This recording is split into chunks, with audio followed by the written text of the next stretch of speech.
كل نفس ذائقة الموت ثم إلينا ترجعون.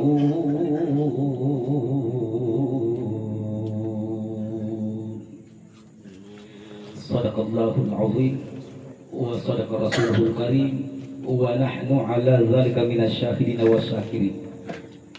Bapak Ibu hadirin majelis Tazkiratul Maut yang insyaallah sama-sama dirahmati, diberkahi dan dimuliakan oleh Allah Subhanahu wa taala. Terkhusus saudara kita, orang tua kita almarhum Haji Jaji bin Sangkala. Mudah-mudahan sikama panggaukan baji kali bahkan panggokan tertumpuk na anilinoa niat kita terima karek Allah Subhanahu wa taala. Semoga almarhum dilapangkan kuburnya, dijadikan raudatun min riyadil jannah, taman dari taman-tamannya surga, serta dijauhkan dari asap kubur. Dan kita yang hadir malam hari ini, insya Allah semoga kalau sampai waktunya kita dipanggil menghadap Allah, meninggalkan dunia ini, insya Allah semoga kita semua mati dalam keadaan husnul khatimah, mengucapkan kalimat tauhid sebelum berpisah roh dan jasad kita. Bapak Ibu hadirin yang insya Allah dimuliakan oleh Allah Subhanahu wa taala. Pada kesempatan malam yang kedua ini, pertama saya akan membahas nasihat malaikat Jibril kepada baginda Rasulullah Muhammad sallallahu alaihi wasallam.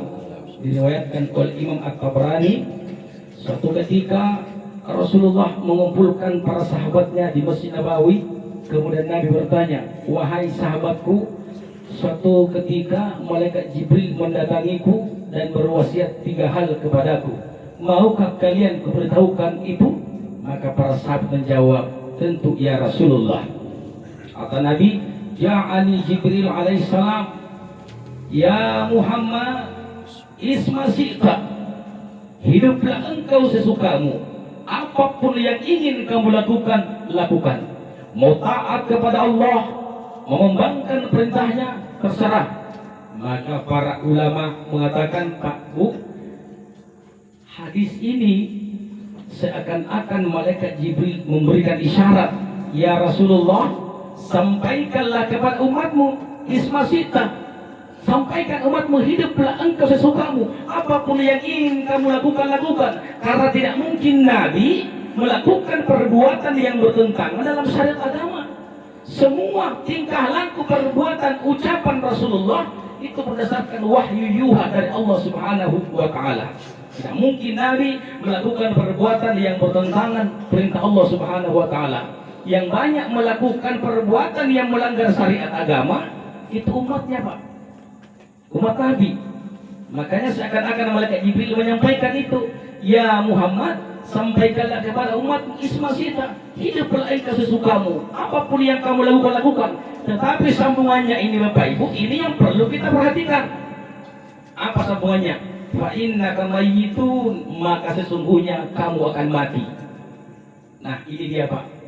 Kalau seandainya kita tidak akan meninggal Ibu Bapak, tidak usah kita berbuat baik. Puna perlu panggo kasalah ngasih mati. Katanya jadi mati. Ya betul. Tapi karena kita akan mau meninggal dunia Pak, tidak ada satupun manusia di dunia ini. Kullu nafsin dha'iqatul maut. Setiap makhluk yang bernyawa pasti akan merasakan kematian. Wa innama tuwaffawna ujurakum yaumal qiyamah. Dan nanti pada hari kiamat sajalah kata Allah, barulah disempurnakan pahala yang telah diusahakan oleh manusia. Sehingga kata para ulama kita Bapak Ibu, seandainya di dunia ini Allah sempurnakan pahala yang ibu bapak kerjakan, dunia ini tidak akan mampu menampung pahala yang kita kerjakan. Maka nanti pada hari kiamat sajalah kata Allah, baru disempurnakan amal-amal perbuatan yang pernah kita lakukan. Faman susiha 'anil nar wa adkhala jannah faqad faz. Barang siapa yang dijauhkan dari neraka, kemudian mereka dimasukkan ke dalam surga, sungguh keberuntunganlah bagi mereka. Wa mal hayatud dunya illa mata'ul ghurur. Dan kehidupan dunia tidak lain hanya kehidupan yang memperdayakan. 3 surah dalam Al-Quran, Pak, bunyinya sama, hanya semuanya saja yang berbeda. Kalau tadi itu surah Al-Imran ayat 185, kalau yang lainnya lagi surah Al-Anbiya, kullu nafsin dha'iqatul maut. Setiap makhluk yang bernyawa pasti akan merasakan mati. Mau kemana kita kalau tidak meninggal? Betul, Pak? Apa sambungan ayat ini? Kata Allah, wa nabluukum bisyarri wal khairi fitnah wa ilaina turja'un. Kami akan menguji kalian dengan kebaikan dan keburukan. Perbuatan baik ujian, Bapak Ibu.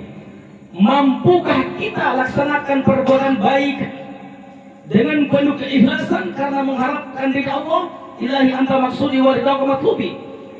Kita mengharapkan hanya ridhonya. Kita sholat bukan karena ingin dipuji, rajin ke masjid bagi bapak-bapak. Kita rajin bersedekah bukan karena mengharapkan pujian dari orang. Rugi besar kita, Pak, kalau berbuat kebaikan lantas mengharapkan pujian dari orang. Betul, Pak? Apa yang kita lakukan perbuatan baik semuanya lillahi ta'ala. Perbuatan buruk juga ujian. Mampukah kita tinggalkan perbuatan buruk yang bertentangan dalam syariat agama kita? Jawabannya ada pada diri kita, Bapak Ibu. Dan lagi-lagi hanya kepada kamilah kalian dikembalikan. Surah yang lain ada dalam surah Al-Ankabut, kullu nafsin dha'iqatul maut summa ilaina turja'un. Setiap makhluk yang bernyawa pasti akan merasakan kematian. Summa ilaina turja'un, dan hanya kepada kamilah kalian dikembalikan. Pertanyaannya, Bapak Ibu, kenapa kita akan dikembalikan kepada Allah? Jawaban yang pertama, inna lillahi wa inna ilaihi raji'un. Sesungguhnya kami milik Allah dan hanya kepadanya kami dikembalikan.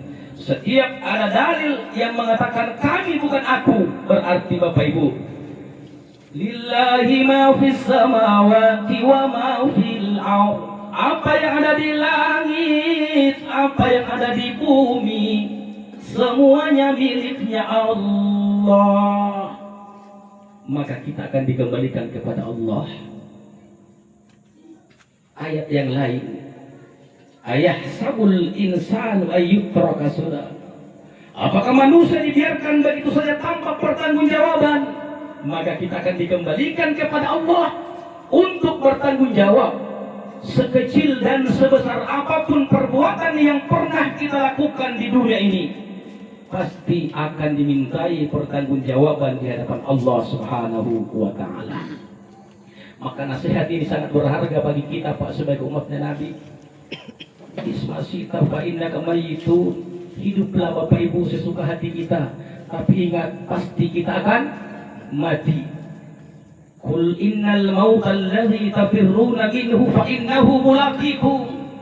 Katakanlah wahai Muhammad, sesungguhnya kematian yang kamu lari daripadanya, maka sesungguhnya kematian akan menemukan kamu dan akan dikembalikan kepada Allah yang Maha mengetahui yang gaib dan nyata. Ainama takunu yudrikumul maut. Meskipun kita bersembunyi di balik benteng yang kokoh, kalau ajal kita tiba, ibu bapak, pasti kita akan mati. Kematian ini sunnatullah, suatu hukum yang telah ditentukan waktunya oleh Allah. Walikulli ummatin ajal, dan tiap-tiap umat mempunyai ajal. Fa idza jaa ajaluhum la yastakhiruna sa'atan wa la yastaqdimun. Maka apabila telah sampai waktu yang telah ditentukan bagi mereka, kita semua ini, Pak, tidak dapat diundurkan pada sesaat pun. dan tidak pula dimajukan. Sekitar bulan April yang lalu, Pak Haji, 2 hari sebelum berangkat bawa jamaah haji, saya ceramah Tazkiratul Maut lagi di tempat ini, Pak, di rumah ini lagi. Makanya ketika saya masuk tadi, saya lihat, ternyata rumah ini lagi. Bulan April, Mei, Juni, Juli, Agustus, September, Oktober, kurang lebih 5 bulan. Siapa lagi yang meninggal ini? Kakaknya almarhum. Mudah-mudahan beliau dengan almarhum adiknya dipertemukan di alam barzah dan sama-sama beliau merasakan taman dari taman-taman surganya Allah Subhanahu wa taala, dijauhkan dari jurang-jurangnya neraka. Sedangkan kita yang hadir malam ini, Bapak Ibu, kita tidak tahu kapan dan di mana kita akan mati. Betul? Terkadang, Pak, kita dengarkan pengumuman di masjid, inna lillahi wa inna ilaihi raji'un, telah berpulang ke rahmatullah si fulan atau si fulani. Lantas kita berkata, dia tidak kusangkanya kemarin sama-sama di pasar, atau tadi subuh masih sama-sama sholat di masjid. Kenapa begitu selesai sholat zuhur ada pengumuman inna lillahi, ternyata yang disebutkan namanya adalah mereka. Pernahkah kita berpikir, Bapak Ibu, kalau hari itu kita dengarkan namanya orang disebutkan di masjid inna lillahi, tapi pernahkah kita bayangkan kalau besok atau lusa giliran nama kita yang akan disebutkan dengan kalimat inna lillah? Betul, Pak? Karena kematian ini, Pak, akan datang kepada kita semua. Al-mautul babun wa kullun nasi dakhiluha. Kata Nabi, kematian itu adalah gerbang yang harus dilalui semua manusia, makhluk yang ada di bumi ini, makhluk yang ada di langit, malaikat-malaikatnya Allah, dari langit pertama sampai langit ketujuh, semuanya juga akan merasakan namanya kematian, apalagi manusia. Yang hidup kekal tidak akan mati, dialah yang maha hidup, dialah yang menciptakan kata ada sebelum ada, Allah Rabbul Alamin, Allah Azza wa Jalla, yang tidak akan mati untuk hidup terus menerus mengurus makhluk atau hamba-hambanya. Tapi ciptaannya semuanya akan mati, kita hanya tinggal menunggu antrian atau giliran, Pak. Betul tidak, Pak, Bu? Kadang, Pak, kalau kita lihat di sosial media itu ada bikin status begini, dia tidak kusangkanya kemarin masih video call, Kak. Begitu cepat engkau meninggalkan kami semua, wahai sahabatku. Tidak perlu kita pikirkan kalau ajal sudah sampai itu, Bu. Yang perlu kita pikirkan bagaimana kalau ajal kematian itu datang kepada kita. Apakah sudah punya bekal? Apakah sudah punya persiapan yang harus kita bawa? Sedangkan kematian ini, Pak, sebuah perjalanan yang panjang, yang cukup jauh. Betul, Bu? Kematian ini perjalanan yang cukup lama menantikan, Pak.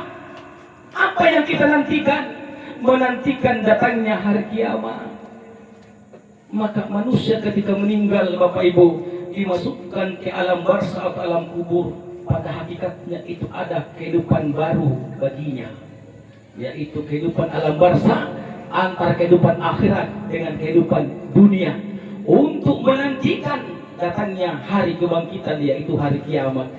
Berarti alam barzah atau alam kubur ini sebuah alam penantian yang cukup lama kita akan menantikan sampai hari kebangkitan. Betul, Pak? Ibu, kenapa tegas sekali, Pak? Tak boleh, Ki.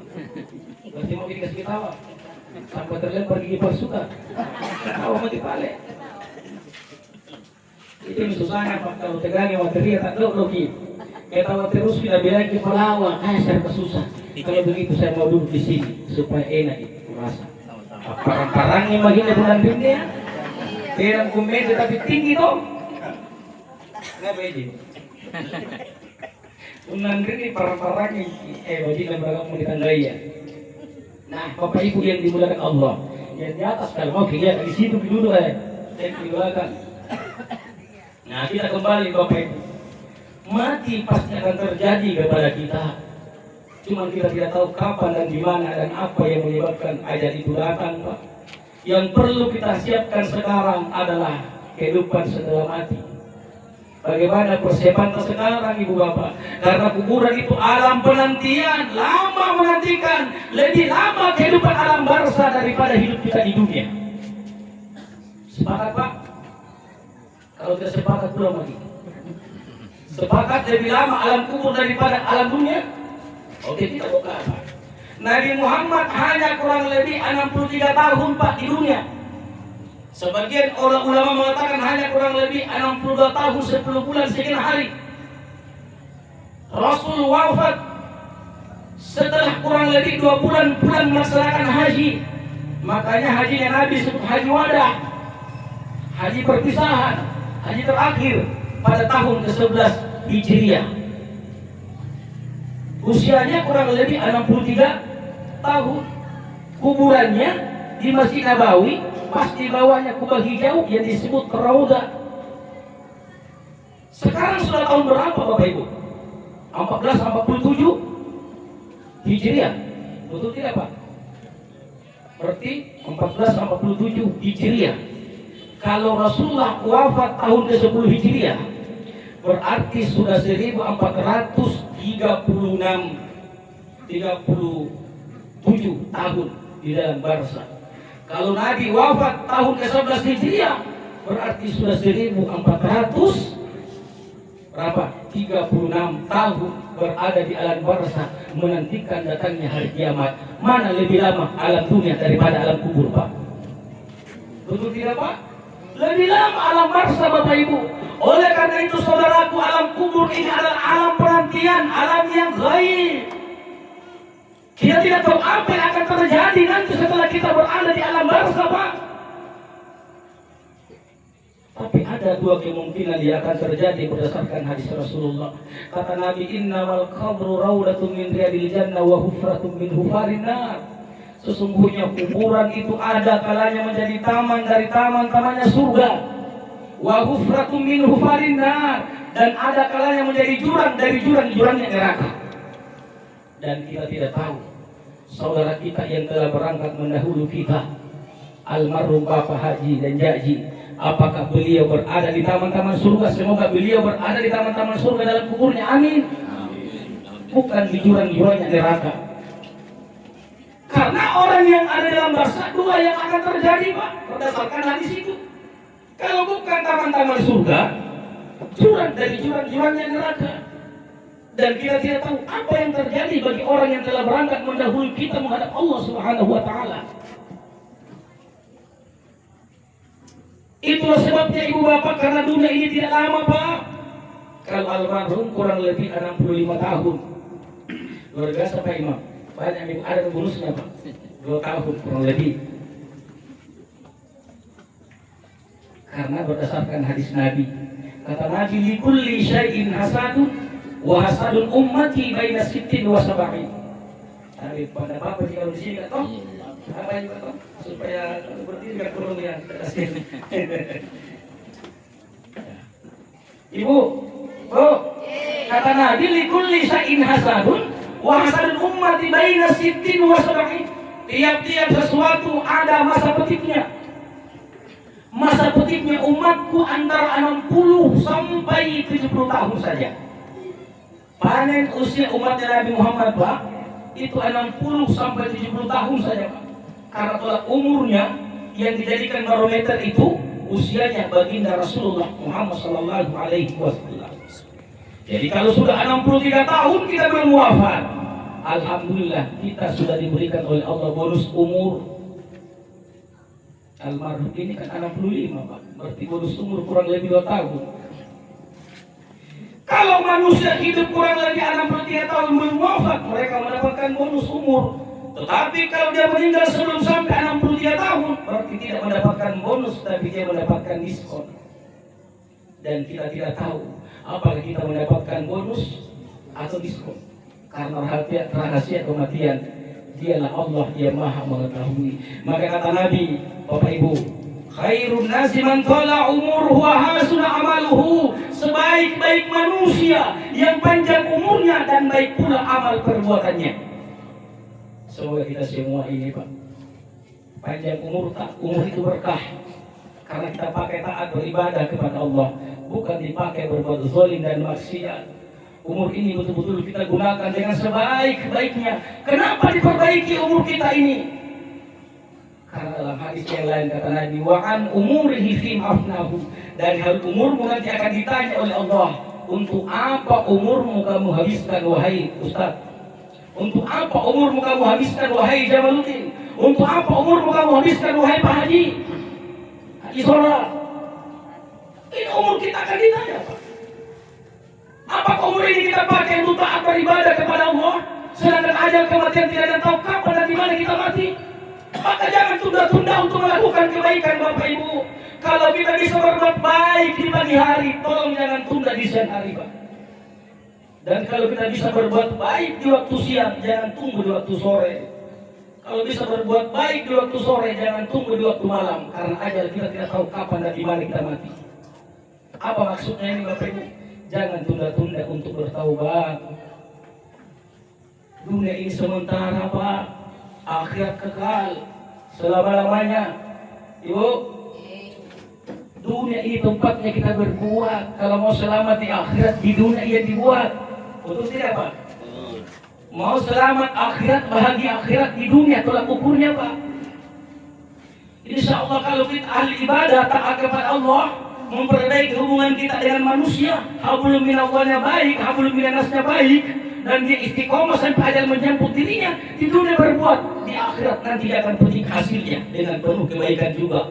In ahsantum ahsantum li anfusikum. Jika kamu melakukan kebaikan, kebaikan itu untuk dirimu. Tidak mungkin kalau kita berbuat baik lalu Allah tidak memberikan pahala yang positif kepada kita. Maka jadikan ladang dunia ini ladang untuk berbuat, akhirat tempatnya kita memetik. Tidak mungkin Bapak Ibu kalau kita menanam jagung lalu padi yang tumbuh. Betul Pak? Pasti jagung juga yang akan tumbuh. Kalau kita berbuat baik, tidak mungkin Allah akan balas dengan dosa kepada kita. Yang jelas niatnya berbuat baik lillahi ta'ala, insya Allah ganjarannya pasti amal soleh. Nah kita kembali Bapak Ibu yang dimuliakan Allah. Sudah cukup ceramah Bu ini Bu? Sudah? Tambah lagi? Tambah lagi. Jadi kita kembali Pak, renungkan hidup kita ini. Kalau kita diberikan kesempatan hidup 60 sampai 70 tahun Bapak Ibu, berdasarkan hadis tadi Pak, kalau kita kalkulasikan kehidupan dunia dengan kehidupan akhirat, hanya kurang lebih 1,5 jam saja Pak menurut kehidupan akhirat Pak Ibu. Kenapa begitu Pak Ustaz? Kan jelas hadis tadi Pak, paling usia umat kata Nabi antara 60 sampai 70 tahun saja Pak. Jadi kalau kita hidup 60 sampai 70 tahun di dunia, hanya kurang lebih 1,5 jam saja di akhirat Pak. Kehidupan yang kekal abadi nanti. Maka tentu karena semuanya kita akan masuk kubur Bapak Ibu, semuanya pasti mau selamat. Mau selamat Pak. Ada doa yang selalu kita baca. Saking hebatnya doa ini Pak, ulama Indonesia memberikan nama doa ini dengan sebutan nama doa sapu jagat. Kalau orang Arab itu tidak tahu itu Pak Imam apa itu doa sapu jagat. Orang Indonesia dengan kasih gelar, kasih nama doa sapu jagat. Karena di dalam doa ini ada 3 yang kita minta. Makanya kalau Andre Gurta Profesor Dr. Farid Wajidi LCMA, beliau menyampaikan gini Pak, kalau kita mengamalkan doa ini berhenti 2 tempat. Rabbana atina fid dunya hasanah, berhenti beberapa detik, fokuskan minta dunia tak di situ. Kenapa difokuskan dunia di sini diminta Pak? Karena di sini Allah berikan kebaikan, kebahagiaan, keselamatan dunia. Maka menurut Al-Quran, fokuskan nak kau minta di dalam hatimu kebaikan dunia. Kalau saya yang saya minta begini di permintaanku saya Pak, tidak terlalu panjang kali lebar. Ya Allah perbaikilah hidupku, perbaiki keadaan ekonomiku agar bisa membantu orang-orang yang butuh. Terlalu panjang saya. Wa fil akhirati hasanah. Berhenti lagi di situ. Kenapa berhenti? Dalam hatinya kembali dia minta, ya Allah dan nanti perbaiki selamatkanlah nanti di akhirat. Wa qina azabannar, jauhkanlah dari siksa api neraka. Ini doa Bapak Ibu pendek. Intinya Bapak, kalau orang sudah selamat dunia, selamat akhirat, kalau orang selamat akhirat, pasti dia akan dijauhkan dari siksa api neraka dan mereka nanti akan dimasukkan ke dalam surga Allah Subhanahu wa taala. Intinya apa? Perbaiki hubungan dengan Allah. Perbaiki salat, perbaiki zikir, horizontal maupun vertikalnya hubungan kita antara hamba dengan Tuhannya. Itu pun juga Bapak Ibu, kalau kita baca surah Yasin, ada satu ayat di dalamnya itu selalu kita ulang 3 kali. Salamun qaulan min rabbir rahim. Tapi kalau guru saya mengajarkan jangan 3 kali, kasih cukup 7 kali baru berhenti, baru minta dalam hati. Jadi jangan 3 kali, ulang kasih cukup 7 kali. Salamun qaulan min rabbir. Kenapa 7 kali? Saya bilang kenapa 7 kali? Allah menciptakan 7 hari. Ibu, kenapa 7 kali? Langit 7 lapis, bumi 7 lapis. Kenapa 7 kali? Tawaf Baitullah 7 kali, sa'i 7 kali, semuanya angka 7. Makanya beliau sampaikan, ulang sampai 7 kali baru kau minta sama Allah berkahnya. Jadi kalau kita baca surah Yasin nanti Pak Ibu, kebiasaan amalan Jumat yang 3 kali diulang salamun qaulan min rabbir rahim, rubah kita cukup 7 kali. Baru minta dalam hati kita sesuai keinginan hajat seseorang, karena setiap manusia pasti punya hajat masing-masing. Tidak sama hajat apa, betul tidak? Tidak sama hajat kita. Jadi pertama tadi kembali renungkan ini Bapak Ibu. Ini yang selalu saya renungkan ini Pak. Ketika saya melakukan perbuatan yang mungkin merugikan orang lain, cepat saya ingat, pasti saya akan mati. Fa innaka mayyitun. Bagaimana kalau ajal itu datang kepada kita, tetapi belum bagus bekal kita, belum bagus persiapan kita Ibu Bapak, sedangkan alam kubur adalah alam penantian. Itulah sebabnya kenapa seorang sahabat Nabi Pak, apa kata sahabat Nabi yang bernama Utsman bin Affan. Ini sahabat terkaya, dermawan Bapak Ibu. Saking dermawannya Utsman bin Affan Pak, sampai malam hari ini kalau di Madinah itu ada hotel namanya Wakaf Utsman bin Affan. Hotel itu bintang 4. Setiap bulan setelah dikeluarkan gaji karyawan hotel, maka semua pemasukannya dimasukkan ke Masjid Nabawi maupun Masjidil Haram. Sudah 1400 tahun lamanya Utsman bin Affan meninggal, masih masuk sedekah jariahnya ke 2 masjid. Luar biasanya Utsman bin Affan Pak. Kuburannya dibagi, dia dijaga askar setiap hari, setiap malam dijaga. Utsman bin Affan sahabat Nabi, kaya raya dermawan. Tetapi kenapa setiap melihat kuburan menangis dia? Ditanya oleh sahabatnya, wahai Amirul Mukminin, engkau diceritakan surga dan neraka, kamu biasa-biasa saja. Tetapi setiap kau melihat kuburan engkau menangis, ada apa? Apa jawaban Utsman bin Affan Bapak Ibu? Nabi menjamin kami selamat dari, Nabi menjamin kami masuk surga, tetapi Nabi tidak menjamin kami selamat dari azab kubur. Kalau seorang Utsman bin Affan berkata, Nabi menjamin kami masuk surga para sahabatnya, tetapi Nabi tidak menjamin kami selamat dari siksa kubur. Itulah yang menyebabkan setiap melihat kuburan Utsman bin Affan menangis basah jenggotnya dengan tetesan air matanya Pak. Kenapa dia menangis? Mereka tahu apa yang akan terjadi pada dirinya nanti ketika dia masuk kubur Pak.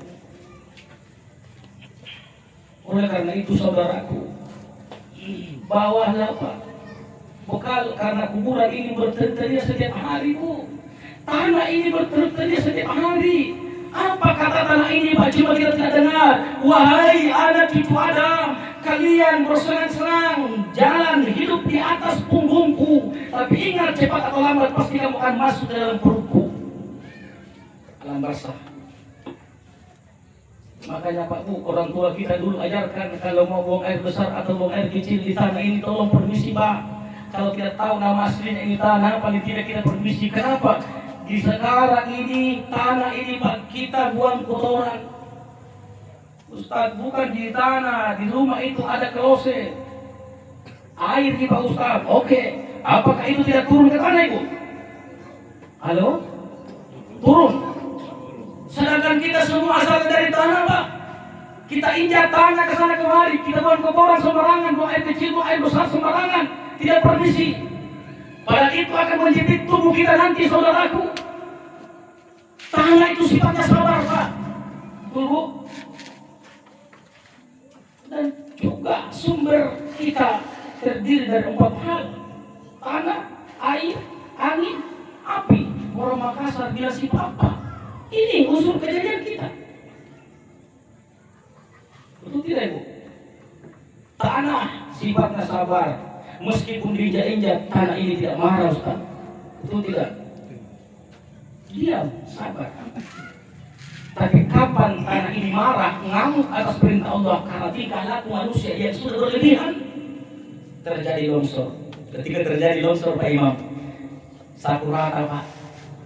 Betul, Bu? Angin bersahabat dengan kita. Angin, kalau kita tidak kena angin, dia makin nanti kalau ceramah setengah jam, dia tidak percaya pasti ada begini-begini kayaknya. Sudah mulai panas, Bu, tahu?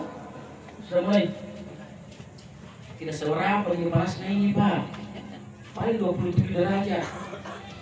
Bagaimana yang kemarin wukuf di Padang Arafah itu tanggal 5 bulan Juni, 9 Zulhijjah, tanggal 9 Zulhijjah.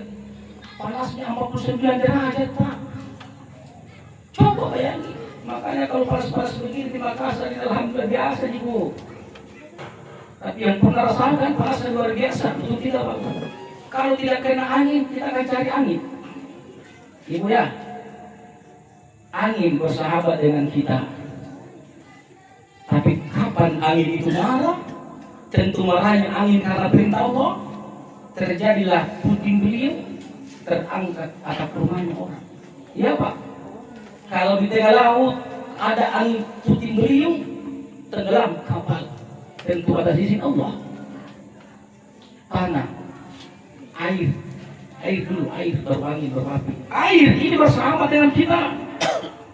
Ini kurang lebih setengah jam ceramah ini. Tenggorokanku sudah butuh air sebenarnya ini. Banyak air di dekat. Air selalu bersahabat dengan kita. Betul, Bu? Mandi 1 hari 1 malam tidak mandi, gimana, Pak? Betul tidak, Pak? Orang selalu butuhkan air karena air itu bersahabat dengan kita. Dia yang akan membersihkan kita. Tapi ingat, kapan air itu ngamuk, marah karena tingkah laku manusia yang kalau sudah diberikan peringatan masih juga melakukan perbuatan-perbuatan yang melanggar syariat agama, lalu air itu ngamuk,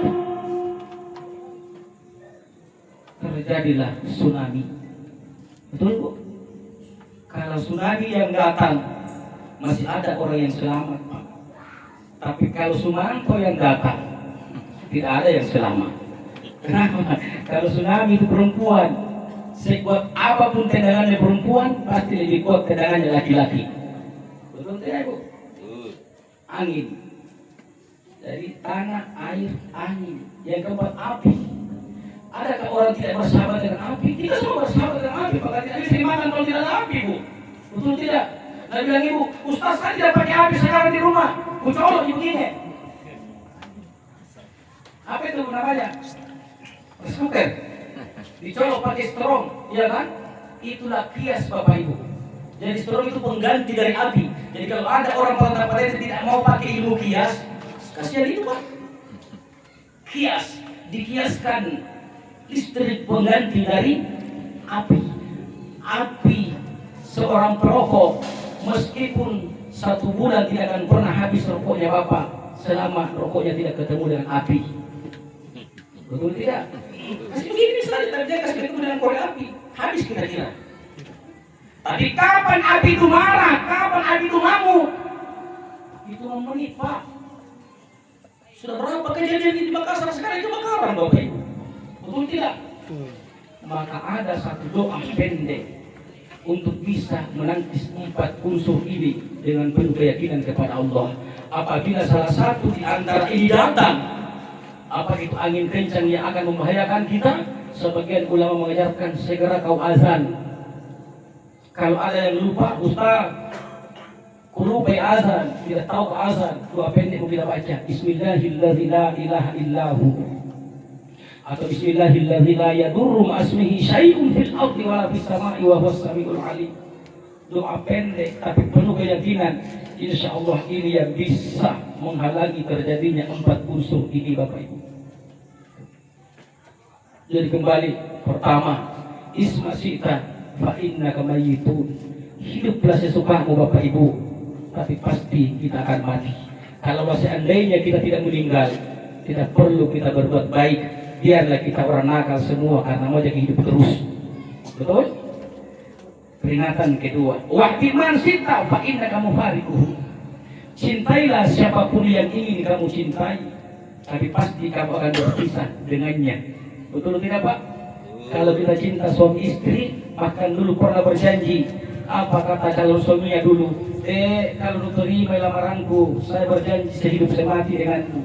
Saya bilang, tunggu iya Kak. Begitu istrinya belum meninggal, tidak ada sejarahnya istri belum meninggal, suaminya juga mau dikuburkan Pak. Betul Pak? Betul Pak? Atau sebaliknya, seorang istri berjanji, Pak, kita akan hidup semati, tapi begitu suaminya belum meninggal, tidak ada sejarahnya istrinya berkata, Pak Imam, Pak Ustadz, kuburkan tongga bersama suamiku, karena dulu pernah berjanji. Paling-paling bila jalan dulu mati. Iya Pak. Anak-anak kita ibu yang selama ini kita manja-manjakan, apapun yang dia minta kita belikan. Dia mau motor bagus dibelikan, mobil bagus dibelikan, tapi tidak pernah diajarkan agama, tidak pernah diajarkan sholat, tidak pernah diajarkan mengaji. Begitu nanti kita meninggal dunia, mungkin 1 minggu setelah kita dikuburkan, mereka anak-anak kita masih datang di kuburan kita. 1 bulan mungkin masih datang, tapi 1 tahun belum tentu dia datang Pak. Apalagi mohon maaf, sekarang banyak pemahaman dia tidak mau ziarah kubur. Kalau saya ajarkan memang anakku, kenapa kalau setiap saya pulang kampung di Malino, biar bukan Lebaran, biar bukan mau Ramadan, kalau ada waktu kami kasih minggir kendaraan karena nenek dan kakekku ada di pemakaman Kacilolo di Pahlawan, makam pahlawan di sampingnya, di sana kuburan Islam di Malino Pak. Mertua laki-laki juga di sana. Kadang saya parkir mobil, bawa anak-anak masuk, ajari dia ziarah kubur. Kenapa? Agar nanti kalau saya duluan meninggal, ada juga anak-anakku yang mau melihat, yang mau menziarahi kuburanku. Karena sekarang ini mohon maaf Pak, saya kasihan kadang menangis. Anak yang pernah kita besarkan, yang kita didik, yang apapun yang dia mau kita belikan, meskipun kita minjam untuk dia kebahagiaannya, tapi belum tentu 1-2 tahun setelah kita dikuburkan anak-anak itu akan mau menjenguk atau akan mau mendatangi kuburan kita. Betul tidak Bapak Ibu? Saya Pak, kalau ada orang berkata haram ziarah kubur, saya bilang kesini Pak, diskusi. Saya bilang begitu Pak. Saya bilang yang dilarang orang ziarah kubur Pak, kalau kita pergi minta sama penghuni kubur itu haram hukumnya. Angkat hadis juga, ada hadis Ustaz. Iya. Nabi pernah bersabda ketika di Mekah, "Inni nahaitukum an ziyaratil kubur." Sesungguhnya kularang kalian ziarah kubur. Di Mekah Pak, Nabi pernah melarang orang ziarah kubur. Apa alasannya sehingga Nabi pernah melarang orang ziarah kubur di Mekah? Islam belum berkembang ketika itu. Islam tidak berkembang Pak, padahal kurang lebih 13 tahun Rasul berdakwah di Mekah, urus akidah. Sedikit manusia yang dapat hidayah masuk Islam ketika itu Pak, karena dakwahnya Nabi sembunyi-sembunyi, sehingga Nabi pernah melarang sahabat ziarah kubur. Kenapa? Khawatir Nabi jangan sampai pergi ziarah kubur lalu dia minta sama penghuni kubur. Kalau perempuan, kenapa makruh hukumnya? Jangan sampai dia pergi menangis meratapi penghuni kubur itu karena dia terlalu cinta kepadanya, sehingga Nabi pernah melarang orang ziarah kubur di Mekah. Tapi ketika hijrah dari Mekah ke Madinah, Islam sudah berkembang di Madinah. Kata Nabi, "Fazuruha fa inni ibrata." Maka sekarang kuperintahkan kalian ziarah kubur. Di Mekah dilarang, alasannya jelas. Ya Pak ya? Di Madinah Nabi perintahkan. Kenapa di Madinah Nabi perintahkan ziarah kubur? Islam sudah berkembang, sudah bisa tahu mana ziarah kubur yang baik, mana yang sunnah, mana yang bertentangan dengan syariat agama. Ziarah kubur ingat mati Bapak Ibu, betul? Ziarah kubur ingat akhirat. Ziarah kubur akan melembutkan hati kita, akan menjauhkan kita dari sifat kesombongan. Apa yang kita sombongkan? Kita sombong di dunia karena kita kaya, punya harta banyak, berlimpahan hartanya. Harta tidak semuanya kita bawa. Harta tidak semuanya menjadi milik kita Pak. Sebagian harta itu akan menjadi musibah kalau kita tidak bisa mengelola dengan baik. Betul tidak? Mana buktinya Ustaz? Kadang Pak ada orang tua meninggal, belum dikuburkan bapaknya, berkelahi anak-anaknya di belakang persoalan warisan. Padahal sudah adil bapaknya membagi warisan ini Bapak Ibu. Insya Allah kalau kita berbicara warisan saya bisa membahas Pak. Kenapa? Karena kebetulan ketika S1 itu skripsi saya itu aktualisasi pembagian warisan antara laki-laki dan perempuan di salah satu kecamatan kabupaten yang ada di Sulawesi Selatan. Jadi kalau berbicara warisan insya Allah saya bisa menjelaskan, membahasnya. Kenapa? Karena itu yang mengantarkan saya sarjana hukum Islam. Kenapa saya dalam itu Pak? Karena kalau kita mau menjelaskan, kalau mau mengamalkan hukum-hukum Islam, pembagian warisan, ternyata dua bagiannya anak laki-laki, satu bagiannya anak perempuan. Kalau hukum Islam yang diterapkan, tetapi fakta yang nyata di lapangan sampai malam hari ini Bapak Ibu, lebih banyak yang dipakai hukum adat. Apa itu hukum adat Ustaz? Satu anak laki-laki, satu untuk perempuan, selama anak itu tidak keberatan. Ini Pak. Jadi harta itu bisa jadi menjadi malah petaka bagi kita Pak. Belum dikumpulkan orang tuanya, berkelahi anaknya persoalan warisan. Ada yang mau mobil Pajero-nya, ada yang mau mobil bagusnya. Padahal sudah semua dikasih. Kenapa Bapak Ibu? Saya sering sampaikan, tidak ada orang kaya Pak, hanya persoalan warisan dari Allah. Tidak ada orang kaya kalau hanya warisan. Nah, tidak ada tuh misalnya kalau kita cari, nggak ada. Betul Pak? Bapak yang cari, istri yang ngumpul, betul tidak? Kita kerjasama dengan baik, maka insya Allah negara Makassar kan tidak tambah cerita Pak Ustaz. Tidak tambah cerita kita dari dia, bukan dari orang tua. Betul tidak Bapak Ibu? Jadi harta ini Bapak Ibu, apa yang sudah kita makan masuk ke dalam tubuh kita jadi kotoran, pada hakikatnya itulah harta kita yang sesungguhnya. Apa yang kita pakai sampai pakaian ini rusak tapi selalu dipakai beribadah, itulah harta kita yang sesungguhnya. Yang nampak, yang kelihatan saat ini belum boleh jadi anak-anak kita nanti bertengkar persoalan harta itu. Betul tidak Bu? Maka jangan sombong dengan harta banyak, jangan sombong dengan kekayaan. Ada orang sombong di apa namanya ini Kak? Buntusuk. Ada orang sombong di Buntusuk Pak? Halo? Tidak ada. Halo? Ada orang sombong di dunia Bu? Ada. Siapa? Banyak. Fir'aun. Sebagai sombongnya mengaku Tuhan dirinya. Tuhan. Ada orang sombong di Makassar? Ada. Ada orang sombong di Buntusuk? Ada. Seperti apa ciri-cirinya? Satu, kalau ada orang tidak mau menerima perbedaan pendapat, yang selalu menganggap paham yang paling benar, yang lain semua salah, hanya paham yang paling benar, itulah kesombongan pada dirinya.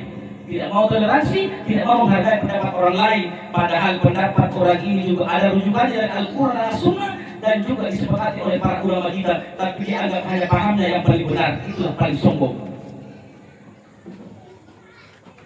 Bu, Pak, kalau kita berbicara ibadah Pak, tidak ada apa-apanya ibadah dengan iblis Ibu.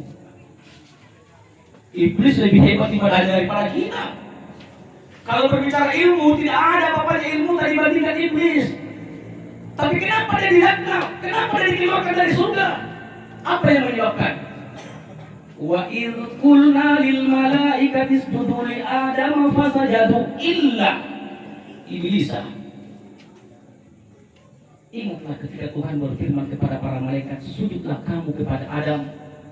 Maka semua malaikat sujud kepada Nabi Adam. Illa iblis, kecuali iblis laknatullah. Iblis tidak mau sujud. Sujudnya malaikat kepada Nabi Adam bukan menyembah Nabi Adam Pak, tetapi dia melaksanakan perintah Allah. Illa iblis. Kenapa iblis tidak mau? Karena dia menganggap dirinya lebih baik dari Adam. Ya Allah, untuk apa saya sujud kepada Adam, sedangkan Engkau ciptakan aku dari api? Adam Kau ciptakan dari tanah yang menjijikkan. Aku lebih mulia, aku lebih baik dari Adam. Jadi mohon maaf kalau ada orang yang selalu menganggap dirinya lebih baik dari orang lain, maka itu sudah termasuk ada sifat sombong pada diri kita. Ya bagi air Pak, silakan minum air. Niatkan pahalanya sedekah untuk almarhum Bapak Haji Haji. Saya ulangi Bu, silahkan Bapak itu ahli ibadah, tapi jangan katakan aku lebih ahli dari orang lain. Silahkan kalau Bapak Ibu ahli sedekah, tapi jangan katakan aku lebih ahli dari orang lain.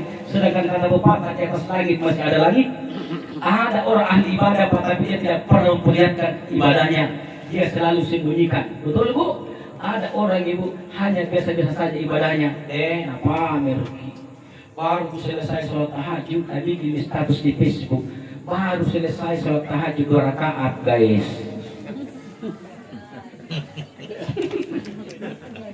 Baru 2 rakaat sholat duhanya, Pak. Baru selesai sholat tahajud, sholat duha 2 rakaat, guys. Kenapa selalu dilapor nih, guys? Heran tuh mas saya nih, guys, mang di palapori, Pak. 2 rakaat dilapor nih, guys, di Facebook. Nah, sekarang zaman Facebook, Pak. Ada orang 8 rakaat tahajudnya, witirnya 11, panjang ayatnya, tapi dia tidak kasih tahu orang, Pak. Betul tidak? Kalau prinsip saya, kalau amalan bagus, lebih bagus tidak diketahui oleh manusia, tetapi diketahui oleh makhluk yang ada di langit sampai langit ke-7. Malaikat-malaikatnya Allah mengetahui amalan itu. Tak perlu dikasih tahu orang. Baru 2 rakaat duhanya dia diposting kiri kanan nih. Ada orang ada 8 rakaat, 4 rakaat paling kurang setiap pagi tidak pernah diposting. Tapi kenapa kalau pagi ini Ustaz di tanah suci posting nih? Saya ini Pak Ibu, lain ceritanya. Karena kadang ketika posting ada yang nelpon minta Ustaz bulan berapa lagi pemberangkatan ke umroh. Lain ceritanya itu bukan kita punya terlebel. Itu iklan. Lain ceritanya. Kenapa Bapak Ibu? Karena kalau kita ketinggalan info-info seperti itu, kasihan Pak. Sekarang ini betul tidak. Tapi kalau hanya persoalan ibadah sholat atau sedekah, tidak perlu dilapor-lapor di guys bos. Biarlah Allah yang maha melihat, Allah yang maha mengetahui amalan itu. Iya Pak, coba diperhatikan. Saya berarti baru 1 bulan 2 bulan belajar sholat dihitam semua di sini. Nah ada orang puluhan tahun ini Pak Haji puluhan tahun, umurnya lebih 60 tahun umurnya, alhamdulillah tidak ada kelihatan. Nah, saya masa kalau saya Pak masih kembali mantul sudah nunggu, sudah dapur dan sumber, semoga tidak ada nampak di situ kelihatan. Baru 1 bulan kemarin. Preman baru tobat. 3/7. Allahu Akbar. Kenapa kalian mesti ahli ibadah kan? Betul tidak Pak? Jadi silahkan Ibu cintai siapapun yang ingin kita cintai. Kalau kita cinta harta, ingat pasti kita akan berpisah Pak. Kalau kita cinta dengan jabatan, ingat cepat atau lambat akan terjadi. 2 kemungkinan yang akan terjadi pada diri kita. Pertama, kalau bukan kita akan meninggalkan harta, pangkat, jabatan dan kedudukan Pak, maka dia akan meninggalkan kita. Apa maksudnya Ustaz? Kalau bapak panjang umur, ibu panjang umur, pasti kita akan pensiun. Ketika kita pensiun, kita akan tinggalkan jabatan tak, betul? Kita akan tinggalkan RW tak, RT tak. Makanya kau sombong bos kalau jadi ketua RTG. Jangan kau sombong bos kalau jadi imam desa kok. Ada Pak Imam di sini. Justru jadikan jabatan itu sarana untuk mendapatkan ridha Allah, betul? Dengan lakunya tanda tangan kita, jadikan kesempatan untuk memperbanyak amal soleh Bapak. Jangan kau pernah persulit orang ketika ada orang butuh bantuan tak. Soalnya Ibu, bilang bagaimana Pak Ustaz? Pak RT, Pak RW mau belum begini, tidak memenuhi persyaratan. Dikasih solusi Pak, betul tidak? Ini belum lengkap Ibu, data berkas masih perlu ini lagi ditambah sampai lengkap sampai bisa dipakai. Kita yang berikan solusi, bukan kita. Jangan buat solusi sekali Kak. Astagfirullah. Salangi, jadikan kekuasaan, jadikan ketika masih berlaku tanda tangannya Bapak Ibu, itu sarana untuk mendapatkan ridha Allah. Biar nanti kita sudah pensiun, lama kita meninggal dunia, masih dikenal nama baik kita sama orang. Betul tidak Pak? Maka itulah Rasulullah. Maka sekarang ini sudah banyak juga yang mengamalkan Rasulku. Nabi sebelum menyuruh dia dulu laksanakan. Sekarang juga sudah banyak begitu. Ketua RT, RW kalau mau kerja bakti duluan muncul, baru warganya. Yakin warga pasti malu-malu tidak muncul, tidak ikut kerja bakti, berpartisipasi. Kenapa? Pejabat setempatnya sudah ada duluan. Betul tidak Pak? Dia yang mau jadi contoh. Kami sebagai seorang penceramah Ustaz, amalkan dulu baru sampaikan. Karena kalau tidak, kena kabur sama kabar indah lain antakulu malah tafalun. Allah benci, Allah murka. Orang yang pandai menyampaikan sesuatu tapi dia tidak amalkan. Itu yang paling saya takutkan Pak. Jadi sebelum kita kira ini pencerahan begini, pertanggung jawabannya di hadapan Allah ini tidak main-main, Pak. Karena kita akan ditanya, apa yang kamu sampaikan sama jamaahmu kau sudah amalkan tidak? Jangan sampai kita nyampaikan sama jamaah lantas kita sendiri tidak lakukan, Pak. Ini kan menjadi bahaya sekali, Pak. Jadi silakan. Pertama, kalau bukan kita yang tinggalkan pangkat, harta, jabatan, dan kedudukan, dia yang tinggalkan kita. Jadi tadi saya sudah jelaskan Budi, kalau panjang umur kita akan pensiun, berarti kita tinggalkan. Tapi kalau pendek umur, belum pensiun, meninggal, berarti dia tinggalkan pangkat kekuasaannya. Kenapa? Belum pensiun dia meninggal.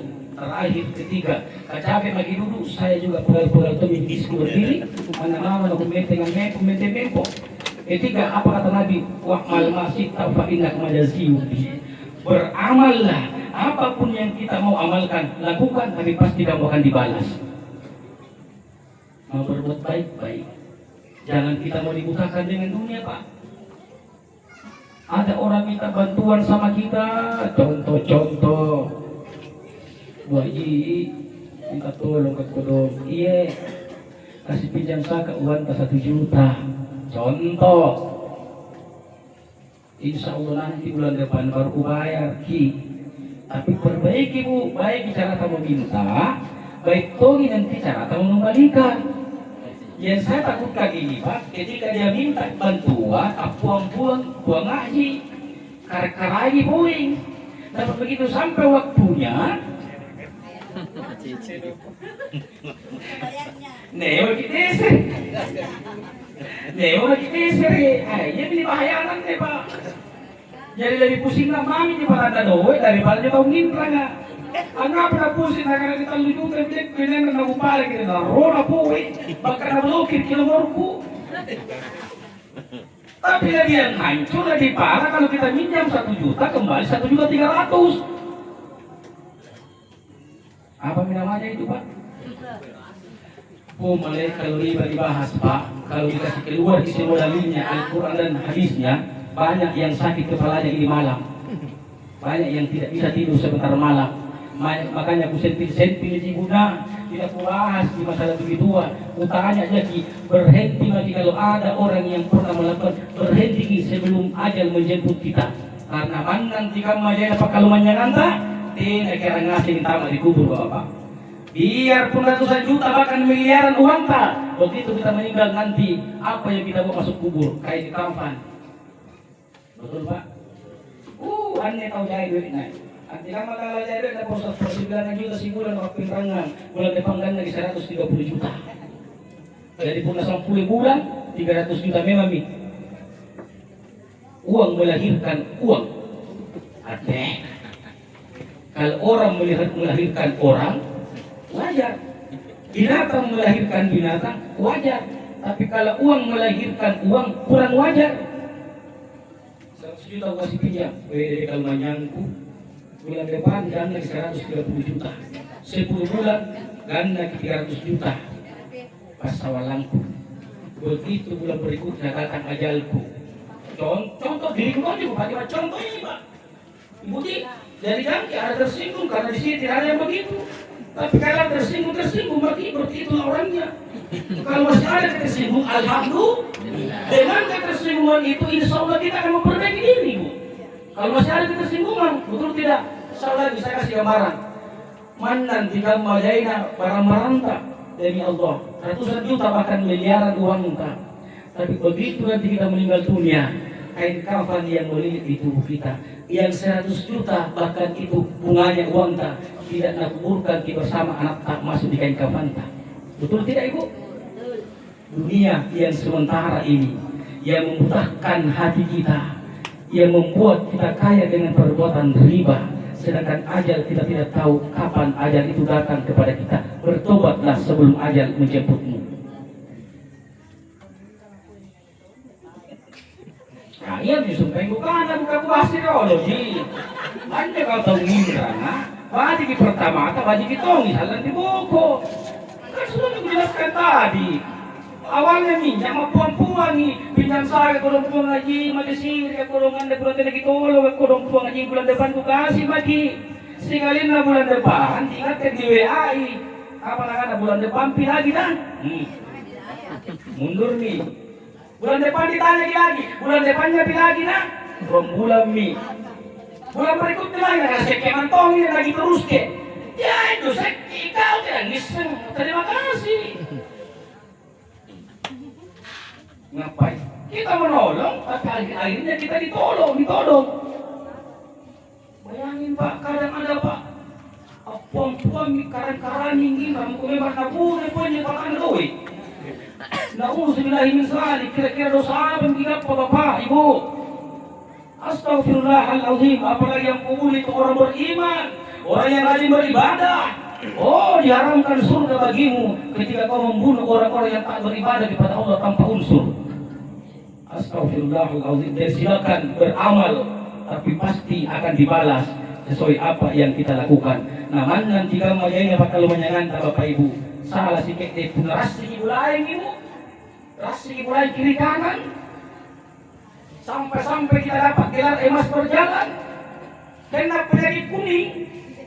Tiba-tiba aja duluan kita yang meninggal dunia, sebelah kiri jika lantaran jual somita menikah miskin. Ngapain?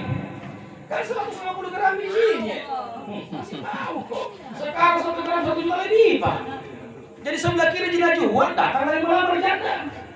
Janda yang 100 juta itu lumayan ini kuningnya Pak. Nah, udah sabaran harus seperti cuci Pak. Betul tidak Ibu? Jika di palu-palu lah Ibu beruntak. Kenapa di palu-palu Ibu? Tidak pernah keluarkan sangat emasnya.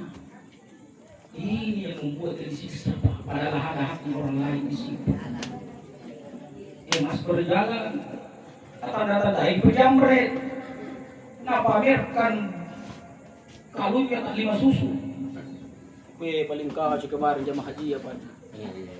Pokoknya rata di pesawat kanan ni. Ona ustaz, dia. Allah yang kodong kemurah cakik. Wana ngapa na sampai pakaian na. Dia begitu sampai pakaian na rasmi mulai. Sampai keluar di bandara, bukan ada tena mau mencaramainya. Dalam hati kalau mencaramai, tolong kodong motor bisa sempurna ke Islam sama kawan, kodong. Nah, boleh pak bici-bici kamu boleh. Untung pun boleh itu cipak keras karena di balik apa ini boleh. Masih pinter dia deh. Hei di bandara menyala ibu ya. Ya Allah, benar-benar kita kunci tahu pegawai yuk. Jangan sampai betul makan itu. Nanti mas nampak bici-bici kamu. Duluan ajal datang kepada kita, orang lain akan menikmatimu. Kalau anak tadi nikmati emas nanti karena memang ahli waris. Tapi kalau istri baru yang nikmati nanti emas kira-kira saya bisa bicara. Oh cekik lehermu. Saya setengah mati kumpul uang baru beli emas banyak baru kau nikmati. Oleh karena itu saudaraku, jangan kita mau dibutakan dengan dunia ini yang sifatnya sementara. Biarlah hidupnya kita biasa-biasa. Yang penting dengan cara mendapatkan halalan thayyibah. Halal lagi baik, nikmat kita rasakan. Tidak sakit-sakitan. Kenapa? Karena yang masuk ke dalam tubuh kita halalan thayyibah. Tapi kalau itu ada sifatnya yang bertentangan dalam syariat agama, masuk ke dalam tubuh kita, kuncinya satu. Bagi jadi pemari, kemudian bertobat secepatnya sebelum ajal menjemput kita. Allah masih berikan kesempatan untuk memperbaiki diri kita. 3 pembahasan malam ini Bapak Ibu. 1. Isma sita fa inna itu hiduplah si suka Bapak Ibu, tapi pasti kita akan mati. Ya kan? Yang kedua, wa biman sita fa inna mafariquhu. Cintailah siapapun yang Bapak Ibu ingin cintai, tapi pasti kita akan berpisah dengannya. Tapi kalau kita cinta kepada Allah dan Rasulnya, insya Allah tidak akan pernah kita kecewa. Kalau kita lebih cinta makhluk Allah daripada penciptanya, pasti kita akan kecewa Bapak Ibu. Terakhir ketiga tadi, wa'mal ma'sita fa inna kamadasiyuki. Beramallah sesuai apa yang ingin kita lakukan, tapi pasti kita akan dibalas. Faman ya'mal misqala sarratin khairan yarah wa man ya'mal misqala sarratin syarran yarah. Barang siapa yang mengerjakan kebajikan meskipun sebesar zarah akan dibalas kebaikannya. Begitupun juga orang yang melakukan perbuatan buruk dosa meskipun juga sebesar zarah akan diperlihatkan dan akan dibalas sesuai apa yang kita lakukan. Insya Allah semoga kita semua ini Bapak Ibu menjadi bahan renungan bagi kita dan kita semakin memperbaiki diri. Semoga sampai waktunya ajal menjemput kita, kita semuanya mati dalam keadaan husnul khatimah. Amin amin amin ya rabbal. Mari Pak, kita tundukkan sejenak kepada kita, doakan almarhum Bapak Haji Jaji bin Sangkala. Bismillahirrahmanirrahim. Alhamdulillahi rabbil alamin, hamdan syakirin hamdan na'imin, hamdan yu'afi ni'mahu wa yukafi'u mazida. Ya Rabbana lakal hamdu kama yanbaghi li jalali wajhikal karim wa 'azim sultanik. Allahumma shalli ala sayyidina Muhammadin wa alihi wasallam. Allahumma ighfir lahu warhamhu wa'afihi wa'fu anhu wa akrim nusluhu. Rabbana wal ikhwanina alladhina sabaquna bil iman wa la taj'al fi qulubina ghillan lil ladzina amanu rabbana innaka ra'ufur rahim. Allahumma ya Allah, kami yang hadir pada malam hari ini, jikalau salah seorang di antara kami sudah ada yang sampai waktunya meninggalkan dunia ini menghadap kehadirat-Mu, kami mohon ya Rabb, jangan pisahkan roh dan jasad kami kalau sampai waktunya ya Allah, kecuali tetap dalam keadaan Islam, dalam keadaan beriman, dalam keadaan bertakwa, dalam keadaan berserah diri, dalam keadaan husnul khatimah, mengakhiri hidup kami dengan kebaikan ya Allah. Ya Rabb, berikan kemudahan lisan kami mengucapkan kalimat tauhid nanti di saat mau berpisah roh dan jasad kami ya Rabb. Mudahkan lisan kami mengucapkan kalimat La ilaha illallah, La ilaha illallah, semua La ilaha illallah Muhammadur Rasulullah. Allahumma ighfir lil muslimina wal muslimat wal mu'minina wal mu'minat al ahya'i minhum wal amwat innaka sami'un qaribun mujib da'wat wa ya qadal hajat. Rabbana zalamna anfusana wa illam taghfir lana wa tarhamna lanakunanna minal khasirin. Allahumma inna atawassalu ilaina bi